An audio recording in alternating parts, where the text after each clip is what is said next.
प्रिय मित्रों, स्वागत है आपका आपके अपने चैनल स्टडी विद प्रदीप में। दोस्तों, आपको बता दें कि हम लोग एग्जाम पॉइंट 17 पे पहुंच चुके हैं और यह परीक्षा की दृष्टि से अत्यंत महत्वपूर्ण है। खास करके आज की टॉपिक जो है वो सिल्वर एक्सपायरेशन से संबंधित है। टोटल हम लोग बॉटनी के एग्जाम पॉइंट्स कर रहे हैं हिंदी मीडियम में, और बॉटनी के एग्जाम पॉइंट्स में ये आपकी एग्जाम पॉइंट है 17 नंबर की। आपको बताते चलें, यदि आप अभी तक चैनल को सब्सक्राइब नहीं किए तो कर लीजिए, और इस नंबर से व्हाट्सअप करके आप हमारे साथ जुड़ सकते हैं। और एग्जाम पॉइंट्स आपको 99 रुपीज़ में आप सभी एग्जाम पॉइंट्स को प्राप्त कर सकते हैं, टोटल एग्जाम पॉइंट एनसीईआरटी के एग्जाम पॉइंट के साथ। तो चलिए स्टार्ट करते हैं। पहली पॉइंट आपका आज का, और उसके पहले यदि आप चैनल पर नए हैं तो चैनल को सब्सक्राइब अवश्य कर लें। चलिए, ग्लाइकोलिसिस ऑक्सीकरण, ग्लूकोज ऑक्सीकरण का प्रथम चरण होता है। ग्लाइकोलिसिस आपने पढ़ा होगा, आपको पता होगा कि ग्लाइकोलिसिस में क्या होता है। ग्लूकोज जो होता है 6 कार्बन मालिक्यूल पहले टूटता है ग्लाइकोलिसिस में 3 कार्बन मालिक्यूल में, और फिर यहाँ से जिसे पायरुवेट कहते हैं, और फिर ये टूट करके तीन इसके फ्यूचर होते हैं। एक होता है ऑक्सी शोषण, एक होता है अनाक्सी शोषण, एक होता है अनाक्सी शोषण मांसपेशियों में। तो कह रहा प्रथम चरण क्या होता है, ऑक्सीकरण होता है ग्लूकोज का, जो कि ऑक्सीजन पर निर्भर नहीं होता है। यह प्रक्रिया वायवीय तथा अवायवीय दोनों में समान होती है। इस क्रिया में कुल 10 रासायनिक अभिक्रियाएं क्रमबद्ध रूप से जुड़ी होती हैं, जिसमें ग्लूकोज के एक अणु का 10 रासायनिक अभिक्रियाएं जुड़ी होती हैं। एक अणु का ऑक्सीकरण से पायरुविक अम्ल का निर्माण होता है। किसका निर्माण होता है? पायरुविक अम्ल का निर्माण होता है। और कितने पायरुविक अम्ल बनते हैं? 2 पायरुविक अम्ल का निर्माण होता है। पायरुविक अम्ल ग्लाइकोलिसिस का अंतिम उत्पाद होता है। याद रखिएगा, पायरुविक अम्ल ग्लाइकोलिसिस का अंतिम उत्पाद होता है। ग्लाइकोलिसिस को ईएमपी पाथवे यानी इम्बिडेंट मेयरहाफ पथ के नाम से भी जाना जाता है, या चक्र के नाम से जाना जाता है। ऐसा इसलिए कि इनके खोजकर्ता का नाम था इम्बिडेंट मेयरहाफ, और पार्नस के नाम पे इसको ईएमपी पथ या चक्र रखा गया है। पॉइंट नंबर सेकंड है आपकी, कोशिकीय श्वसन के दौरान ग्लाइकोलिसिस के अंत में पायरुविक अम्ल का निर्माण होता है। यह पायरुविक अम्ल माइटोकांड्रिया में प्रवेश करती है, और जब प्रवेश करती माइटोकांड्रिया में फिर क्या होता है यहाँ पर दिया गया, तथा वहाँ पर इसका ऑक्सीकरण होता है, जिसमें एसिटिल कोएंजाइम ए का निर्माण होता है, जो कि क्रेब्स चक्र में प्रवेश करके किसका निर्माण होता है? एसिटिल कोएंजाइम ए का निर्माण होता है, जो कि क्रेब्स चक्र में प्रवेश करती है। एसिटिल कोएंजाइम ए का बनना एक लिंक अपक्रिया कहलाती है, जो कि ग्लाइकोलिसिस को क्रेब्स चक्र से जोड़ती है। पौधों में श्वसन क्रिया के दौरान ग्लूकोज का पूर्ण ऑक्सीकरण होता है तथा कार्बन डाइऑक्साइड एवं जल बनता है। इस क्रिया में ग्लाइकोलिसिस, क्रेब्स चक्र अर्थात सिट्रिक एसिड साइकिल एवं इलेक्ट्रॉन ट्रांसपोर्ट सिस्टम की क्रियाएं सम्मिलित होती हैं। फैटी एसिड का बनना, ग्लिसरॉल का बनना, फैटी एसिड एवं ग्लिसरॉल का संघनन, ये तीनों क्रियाएं वसा के संश्लेषण में सम्मिलित होती हैं। साइटोक्रोम साइटोक्रोम ऑक्सीडेज माइटोकॉन्ड्रिया की आंतरिक कला में पाया जाता है। इनमें लोहा एवं कॉपर दोनों मौजूद होता है। यह एंजाइम क्रेब्स चक्र के अंतिम चरण में ऑक्सीजन को जल में इलेक्ट्रॉन स्थानांतरण के द्वारा अपचयित कर देता है। श्वसन क्रिया में मुक्त हुई कार्बन डाइऑक्साइड गैस तथा अवशोषित ऑक्सीजन गैस के आयतन के अनुपात को श्वसन गुणांक यानी RQ के नाम से जाना जाता है, जिसे रिस्पायरेटरी कोएफिशिएंट कहते हैं। इसे निम्नलिखित सूत्र के द्वारा दर्शाते हैं। RQ इक्वल टू होता है मुक्त कार्बन डाइऑक्साइड का आयतन बटे, मतलब उसको डिवाइड किया गया है, जैसे एक तरफ ये होता है डिवाइड कर देते हैं, अवशोषित ऑक्सीजन का आयतन। ठीक, आगे बढ़ा जाए। आरक्यू का मान श्वसन क्रिया के विघटन होने के पदार्थों के रासायनिक प्रकृति पर निर्भर करता है। पहला है, कार्बोहाइड्रेट का ऑक्सीकरण होता है, जो आरक्यू का मान 1 से कम होता है। कार्बोहाइड्रेट का ऑक्सीकरण होता है तो आरक्यू का मान 1 से कम होता है। कार्बनिक अम्ल का ऑक्सीकरण होने पर आरक्यू का मान सर्वदा 1 से अधिक, जैसे कि मैलिक अम्ल का 1.33, ऑक्जेलिक अम्ल का 4 होता है। बहुत ज़्यादा पूछे जाने वाला प्रश्न है ये। नागफनी, ब्रायोफाइलम इत्यादि गूदेदार रसदार पौधों में दिन के समय कार्बोहाइड्रेट का अपूर्ण ऑक्सीकरण होता है, जिसके कारण कार्बन डाइऑक्साइड उत्पाद नहीं होता, इसलिए इनका आरक्यू का मान 0 होता है। अनाक्सी श्वसन में आरक्यू का मान अनंत होता है। आरक्यू का मापन गैनांक याद रखिएगा, गैनांक श्वसन मापी से किया जाता है। आरक्यू का मापन गैनांक श्वसन मापी से के द्वारा किया जाता है। सबसे इंपॉर्टेंट पॉइंट आपकी यहाँ पे है। सरस पौधे मरुद्भिद होते हैं। वाष्पोत्सर्जन की क्रिया न होने के लिए इन पौधों में दिन के समय वातरंध्र बंद रहते हैं। नागफनी एक सरस पौधा है जिसमें रात्रि के समय जब वातरंध्र खुले होते हैं श्वसन की क्रिया होती है, जो श्वसन ऑक्सीजन का उपयोग करती हैं, लेकिन कार्बन डाइऑक्साइड का निर्माण नहीं करती हैं, बल्कि मैलिक अम्ल बनता है।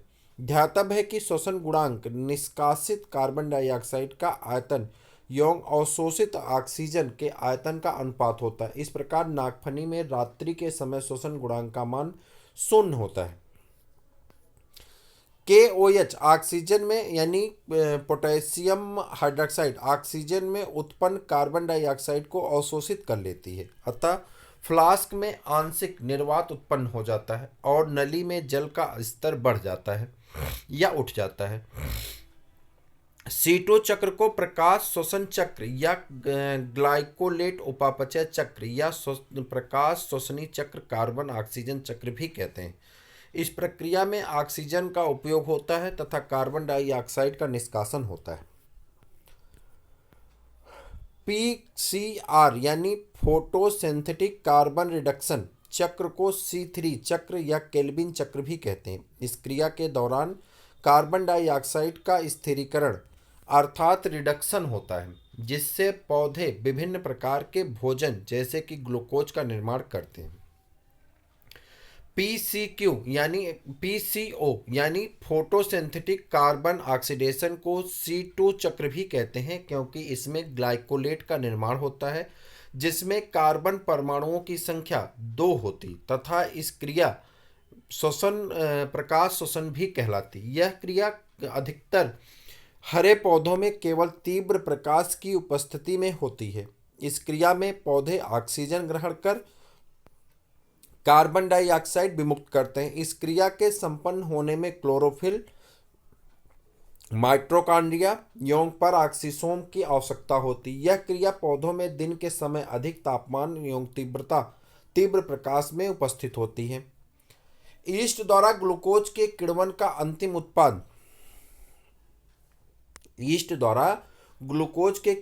अंतिम उत्पाद कार्बन तथा एथेनॉल होते हैं। यहाँ ग्लूकोज का अपूर्ण ऑक्सीकरण होता है। सामान्य कोशिकीय श्वसन को अप्रकाशित श्वसन कहते हैं। कुछ पौधों में प्रकाशिक श्वसन होता है, यहाँ प्रकाश की उपस्थिति में होता है। श्वसन की क्रिया सभी जीवधारियों में होती है। श्वसन के समय पौधे वायुमंडल से ऑक्सीजन प्राप्त करते हैं तथा कार्बन डाइऑक्साइड वायुमंडल में निष्कासित करते हैं। श्वसन की क्रिया सभी जीवित कोशिकाओं में निरंतर होती रहती है। एक इलेक्ट्रॉन चेन के द्वारा क्रेब्स चक्र में एक जल का अणु मुक्त होता है। इलेक्ट्रॉन ट्रांसपोर्ट सिस्टम के अंत में हाफ ऑक्सीजन के द्वारा H+ एंड इलेक्ट्रॉन को ग्रहण कर लिया जाता है एवं जल का एक अणु मुक्त होता है। इलेक्ट्रॉन परिवहन तंत्र में साइटोक्रोम का सही क्रम है cytochrome B, cytochrome C1, cytochrome C, cytochrome A, cytochrome A3। Cytochrome C एक हीम प्रोटीन है। यह माइटोकॉन्ड्रिया की भीतरी झिल्ली से जुड़ा रहता है। इसमें लगभग 100 अमीनो अम्ल की श्रृंखलाएं पाई जाती हैं। इसका प्रमुख कार्य कोश की एपोप्टोसिस होता है। प्रकाश श्वसन क्रिया अधिकतर हरे पौधों में होती है। अधिकांश द्विबीजपत्री पौधों में यह क्रिया क्लोरोप्लास्ट, माइटोकॉन्ड्रिया तथा परऑक्सीसोम की सहायता से संपन्न होती है। पत्ती में जब कार्बन डाइऑक्साइड की उपेक्षा ऑक्सीजन की सांद्रता बढ़ जाती है, तब प्रकाश श्वसन की क्रिया प्रभाव में आता है। इस क्रिया में पौधे ऑक्सीजन ग्रहण कर कार्बन डाइऑक्साइड का निष्कासन करते हैं। यह क्रिया केवल तीव्र प्रकाश की उपस्थिति में होती है।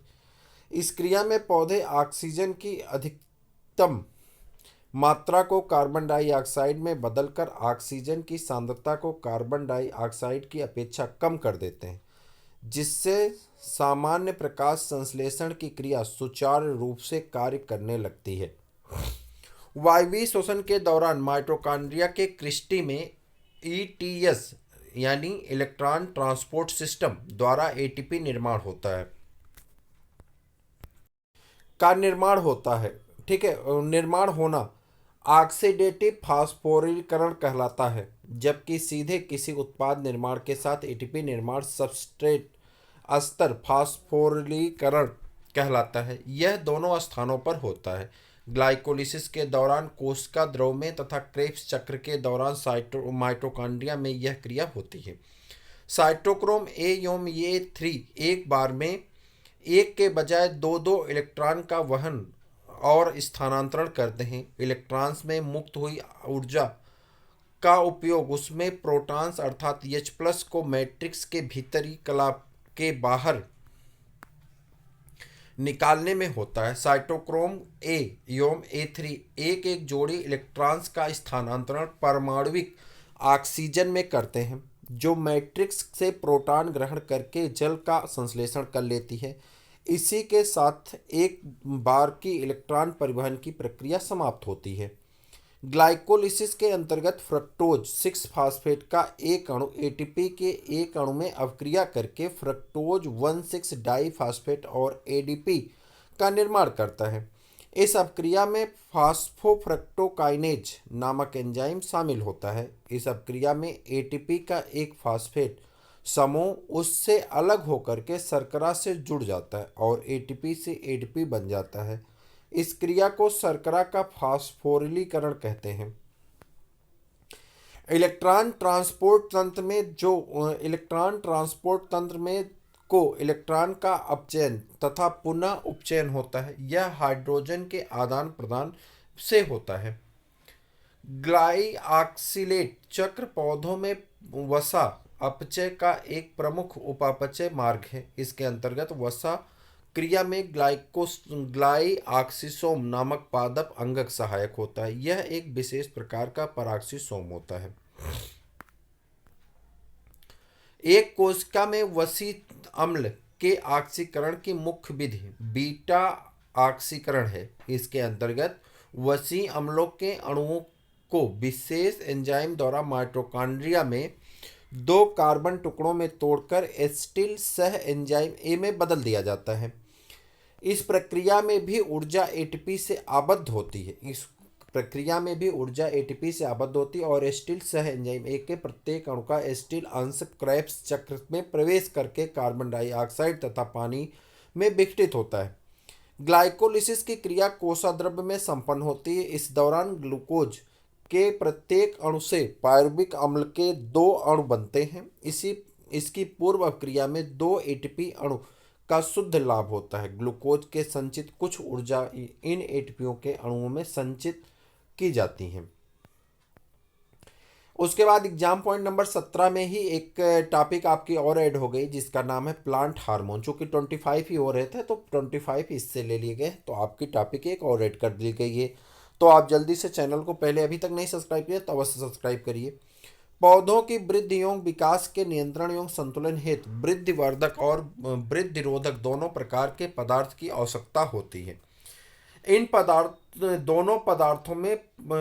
दोनों प्रकार के पदार्थों को हम वृद्धि नियामक पदार्थ कहते हैं। ऑक्सिन, जिब्रेलिन तथा साइटोकाइनिन तथा kinetin. Auxin, gibberellin, cytokinin, kinetin वृद्धिवर्धक होते हैं, जबकि एब्सिसिक एसिड तथा एथिलीन वृद्धि रोधक हार्मोन के रूप में जाने जाते हैं। ऑक्सिन की खोज एफ.डब्ल्यू. बेंट ने की थी। किसने की थी? एफ.डब्ल्यू. बेंट ने की थी। और उसके बाद आ जाते हैं जिब्रेलिन की खोज टी. यूबुटा ने की थी। किसने? टी. यूबुटा ने की थी। योम टी. हाइसी ने की थी। किसकी? जिब्रेलिन की। टी.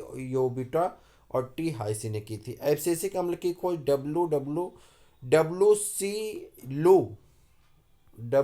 लू और एच.आर. कायर्नस ने की थी। जियोटिन की खोज लिथियम व सहयोगियों ने की थी। एब्सिसिक अम्ल वाष्पोत्सर्जन का नियंत्रण करता है। यह रंध्रों को कम करता है, जिससे वाष्पोत्सर्जन कम हो जाता है। इसीलिए यह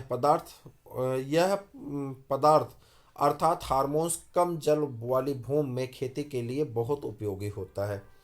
पादप हार्मोन्स पौधों में प्राकृतिक रूप से उत्पन्न होने वाले विशेष कार्बनिक यौगिक पौधों होते हैं जो परिवहन के उपरांत पौधों के दूसरे अंगों में बहुत लघु मात्रा में पहुंचकर वृद्धि एवं अनेक उपापचयी क्रियाओं को प्रभावित एवं नियमित करते हैं।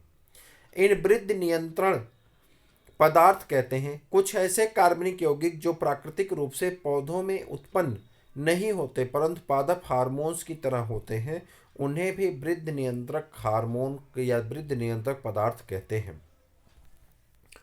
2,4-D जिसका फुल फॉर्म है 2,4-डाइक्लोरोडाइफेनॉक्सी एसिटिल एसिड, 2,4-D डाइक्लोरोडाइफेनिल नहीं सॉरी डाइक्लोरोफिनॉक्सी एसिटिक एसिड। यह ऑक्सिन नामक पादप हार्मोन का एक कृत्रिम रूप है। यह प्राकृतिक रूप से पौधों में नहीं पाया जाता है। इथाइलिन एक गैसीय पादप हार्मोन्स है। इसका सर्वाधिक संश्लेषण जीर्ण हो रहे पादप ऊतकों तथा पकने वाले फलों में होता है। ऑक्सिन में कृत्रिम रूप से 2,4-D ठीक 4,5-T के मिश्रण को कर्मक ऑरेंज के नाम से जानते हैं। इससे शाकनाशी यानी हर्बिसाइड्स के रूप में उपयोग किया जाता है। आलू के भंडारण के लिए आलू में प्रस्फुटन या नियंत्रण आवश्यक है, क्योंकि प्रस्फुटन होने के से कंद में संचित मंड समाप्त हो जाता है। ऑक्सिन का विलयन कंद पर छिड़कने से आलू का भंडारण किया जा सकता है, क्योंकि इससे प्रस्फुटन का नियंत्रण हो जाता है।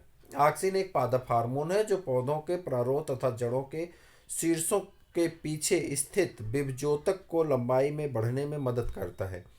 यह अंकुर घोल में घुमाव, कैम्बियम की वृद्धि तथा पार्थिनोकार्टी के प्रेरण के लिए उत्तरदायी होता है। 2,4-डाइक्लोरोफिनॉक्सी एसिटिक एसिड तथा नेप्थलीन एसिटिक एसिड कृत्रिम ऑक्सिन के प्रमुख उदाहरण हैं, जबकि एंडोल 3 एसिटिक एसिड तथा एंडोल ब्यूटेरिक एसिड प्राकृतिक ऑक्सिन के प्रमुख उदाहरण हैं। मिलर तथा उनके सहयोगियों ने मछली के शुक्राणुओं से एक सक्रिय पदार्थ प्राप्त किया जिसे काइनिटिन कहा। रासायनिक प्रकृति से यह N6 यानी फरफ्यूरिल अमीनो प्यूरिन है। यह पदार्थ कोशिका विभाजन बढ़ाता है। अतः श्योग 1965 ने इसे साइटोकाइनिन नाम दिया। लेथम तथा इनके सहयोगियों ने मक्का के बीज से दूसरा ऐसा पदार्थ पाया जिसे जिएटिन नाम दिया। जिएटिन कहते हैं। साइटोकाइनिन की संरचना में प्यूरिन रिंग का एक पश्च श्रृंखला के साथ होता है। अंकुरित हो रहे मक्के या जौ का बीज अर्थात भ्रूण मृदा से जल अवशोषण करके कुछ मात्रा में जिब्रेलिन संश्लेषित करता है, जो एल्यूरोन कणों में प्रसारित हो जाती है। एल्यूरोन कणों में अमीनो अम्लों के लवण एस्पेराजीन एवं ग्लूटामीन होते हैं, जो सभी अन्न के दानों के बीजावरण के अंदर की ओर स्थित कोशिकाओं की एक परत में भरे रहते हैं। जिब्रेलिन के कारण एल्यूरोन कण अल्फा एमाइलेज नामक बिकर का संश्लेषण करने लगते हैं। जिब्रेलिन हार्मोन्स को सर्वप्रथम जापानी वैज्ञानिक कुरोसावा ने जिब्रेला नामक कवक से पृथक किया था। अनिषेक फलन में बिना निषेचन के बीज रहित फल बनता है। ऑक्सिन एवं जिब्रेलिन दोनों पादप हार्मोन्स अनिषेक फलन के द्वारा फल उत्पन्न करने में प्रभावी होते हैं। हालांकि ऑक्सिन की अपेक्षा जिब्रेलिन अधिक प्रभावी है। एब्सिसिक अम्ल वाष्पोत्सर्जन का नियंत्रण करता है। यह रंध्रों को कम करता है, जिससे वाष्पोत्सर्जन कम हो जाता है। इसीलिए यह पदार्थ हार्मोन्स कम जल वाली भूमि में खेती करने के लिए बहुत उपयोगी है। ऑक्सिन हार्मोन्स पौधों में शीर्ष कलिका की वृद्धि को प्रेरित करता है। इसे शीर्ष प्रभाविता कहते हैं। साइटोकाइनिन हार्मोन्स ऑक्सिन के विपरीत पार्श्व कलिकाओं की वृद्धि को प्रेरित करता है।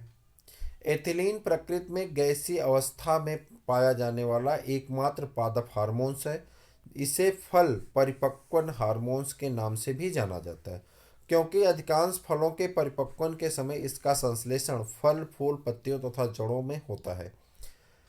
ऑक्सिन व साइटोकाइनिन पादप हार्मोन्स द्विबीजपत्री संवर्धनों में कायिक भ्रूणोद्भी संपुंजों के विभेदन के लिए उत्तरदायी होते हैं। एथिलीन से अनुक्रिया करने वाले फलों के पकने में ठीक पहले श्वसन में अधिक वृद्धि होती है। इस दौरान एथिलीन का उत्पादन सामान्य से लगभग 100 गुना अधिक होता है। इस प्रकार श्वसन के दर्ज अधिक वृद्धि को क्लाइमेट्रिक वृद्धि तथा ऐसी घटना प्रदर्शित करने वाले पौधों को क्लाइमेट्रिक फल कहते हैं। ट्रिप्टोफैन इंडोल एसिटिक एसिड का प्राथमिक प्रिकर्सर है। इसकी खोज कैंथेन बी थीमन द्वारा किया गया था। और इसके साथ ही आपका ये चैप्टर हो जाता है पूरा। थोड़ा सा टफ है ये हर चैप्टर की तुलना में, अतः आपसे निवेदन है कि आप इसे बार बार पढ़ें, अपने मित्रों को भी शेयर करें और वीडियो को देखते रहें। चैनल को सब्सक्राइब कर लीजिए। फिर मिलते हैं किसी और वीडियो में, तब तक के लिए इजाज़त दीजिए। जय हिंद।